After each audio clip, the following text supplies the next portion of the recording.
it'll only come up to here. And you see, first of all, there was one here, you see the outline? Yeah, but I mean, that one is a 3P, it holds a 60 TV. I bet you if we took a measurement, we could ask what this wall is. Yeah, we're gonna ask what this wall is, because I don't think so. I think it's wrong. Well, let's see. You don't know. This is a nice kitchen, because the same scenario is looking out over. 9 feet. 9. That's about 9 feet.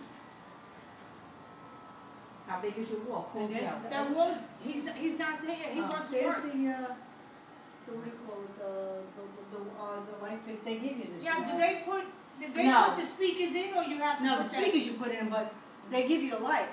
No, in this one they probably do. In the next one over they don't. And then, see, I like the style I have. I don't think you get this. I think what you get is a chandelier over your table. And you get they charged $150 to put the electricity up there, to hook it up.